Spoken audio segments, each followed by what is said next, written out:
Thailand के साथ भारत अब एक बड़ा मास्टर स्ट्रोक चल रहा है। जानेंगे थाईलैंड के साथ भारत की दोस्ती कैसे बहुत ज़्यादा फायदा पहुंचाने वाली है। तो वहीं दूसरी तरफ एकदम से सरप्राइज कर दिया है, चाइना को एक बड़ा वाला धप्पा दे दिया है। भारत और श्रीलंका की नेवी ने दोनों के युद्धपोत पहुंच गए हैं मालदीव में। जियोपॉलिटिक्स में बहुत कुछ चल रहा है। स्क्रीन पर एक मैप देख रहे हैं, मैप में एक देश को देख रहे हैं, ये है थाईलैंड। भगवान बुद्ध और उनके करीबी शिष्यों के अवशेष को थाईलैंड की पवित्र यात्रा पर ले जाया जाएगा। थाईलैंड में भारतीय राजदूत नागेश सिंह ने इसे दोनों देशों के बीच जुड़ाव के रूप में रेखांकित किया है। उन्होंने कहा कि यह भारत थाईलैंड संबंधों के लिए एक ऐतिहासिक घटना है। बौद्ध धर्म, हिंदू धर्म और भाषा के संबंध को देखते हुए थाईलैंड एक करीबी देश है। आपको बता दें थाईलैंड की 90% आबादी बौद्ध है। थाईलैंड में भारतीय राजदूत नागेश सिंह ने कहा है कि ये अवशेष भगवान बुद्ध के जीवित अवतार है। ये एक बड़ी घटना है। अवशेष 22 फरवरी को थाईलैंड पहुंचेंगे।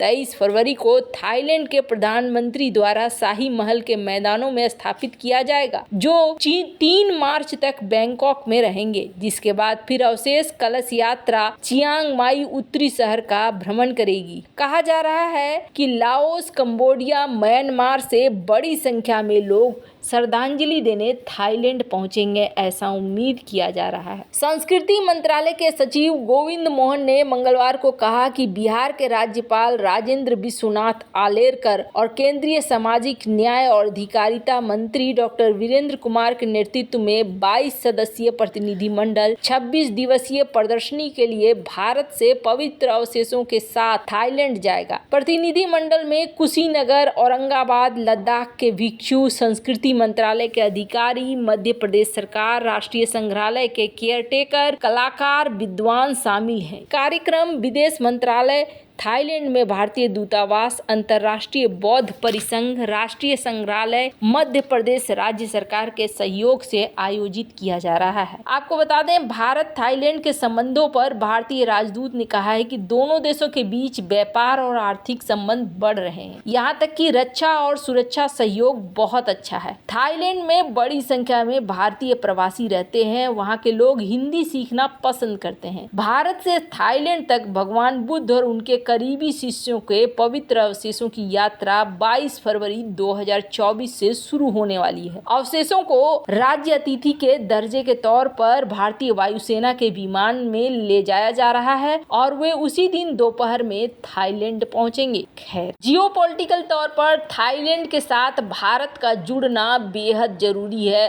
और ये भारत के लिए एक बहुत ही बढ़िया बात है। जहाँ एक तरफ ये सब कुछ हो रहा है, वहीं दूसरी तरफ भारत और श्रीलंका की नेवी शिप गुरुवार को मालदीव की राजधानी माले पहुंच गए हैं। ये शिप यहां मालदीव नेशनल डिफेंस फोर्स के साथ नेवी एक्सरसाइज में हिस्सा लेंगे। खास बात यह है कि माले से कुछ दूरी पर चीन का स्पाई शिप जियांग होंग 03 भी मौजूद है। लोकल मीडिया आधाधु की रिपोर्ट के मुताबिक चीन का स्पाई शिप करीब 1 महीने से मालदीव के एक्सक्लूसिव इकोनॉमिक जोन में मौजूद है। मालदीव के चीन समर्थक राष्ट्रपति मोहम्मद मुइज़ अपनी इस पॉलिसी को लेकर घिरते जा रहे हैं। संसद में उनके खिलाफ अविश्वास प्रस्ताव लाने की तैयारी चल रही है। संसद में विपक्ष का बहुमत है। मालदीव नेशनल डिफेंस फोर्स ने भारत और श्रीलंका के नेवी शिप यहाँ पहुँचने की जानकारी सोशल मीडिया पर दी है। इसमें कहा गया कि भारत, मालदीव और श्रीलंका यहाँ जॉइंट नेवी ड्रिल में हिस्सा लेंगे। इसके लिए भारत और श्रीलंका के शिप यहाँ पहुंच चुके हैं। हम उनका स्वागत करते हैं। ये एक्सरसाइज गुरुवार से रविवार तक चलेगी।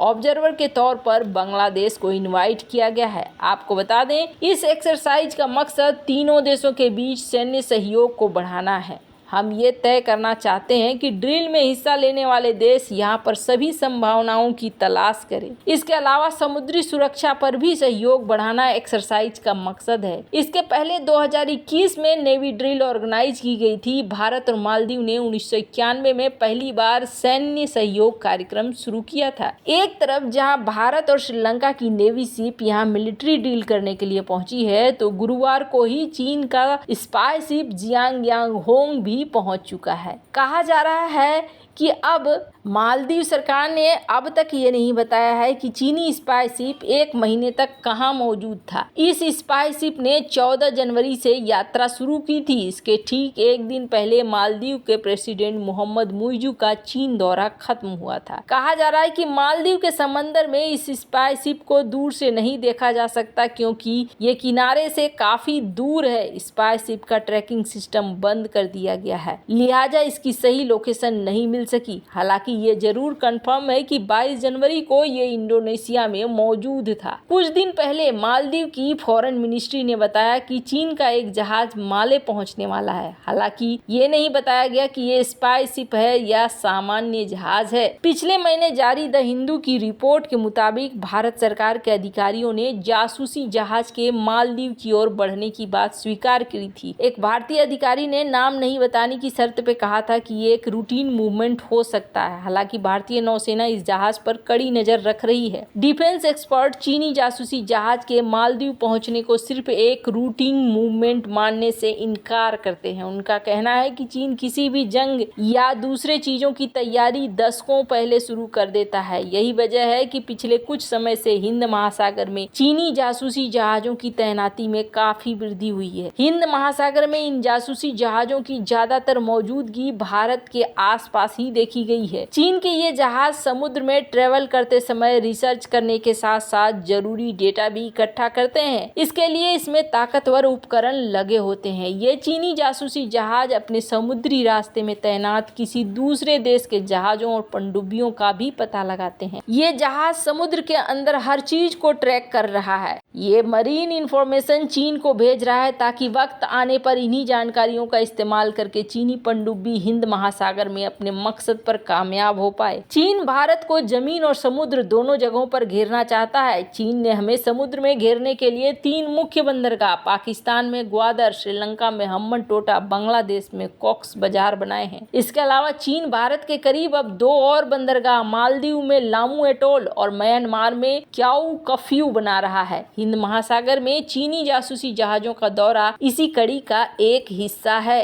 खैर, अब यहाँ पर भारत ने भी इसका अच्छा खासा काट ढूंढना शुरू कर दिया है। भारत ने अब मालदीव के अंदर तो ये युद्धपोत की एंट्री कराकर यहाँ भूचाल ला दिया है, क्योंकि ये सोचने वाली बात है कि आखिरकार मालदीव को हाँ कहना पड़ा है तो इसके पीछे कुछ न कुछ इकोनॉमिक कारण तो जरूर होगा। वैसे जहाँ एक तरफ ये सारी चीजें हो रही हैं तो वहीं दूसरी तरफ दक्षिण चीन सागर में भी भारत एक्टिव हो रहा है और थाईलैंड के साथ भारत अब जहां सांस्कृतिक रिश्ते को मजबूत कर रहा है, यानी समझ लीजिए कि अब लोगों से लोगों का जुड़ाव होगा यहाँ पर, और ये आने वाले समय में भारत के लिए बहुत फायदे वाला होने वाला है। वैसे आपको क्या लगता है इन सब मामले में, आपकी क्या राय है? कमेंट कर जरूर बताएं। जल्द मिलते हैं अगले वीडियो में नई खबर के साथ।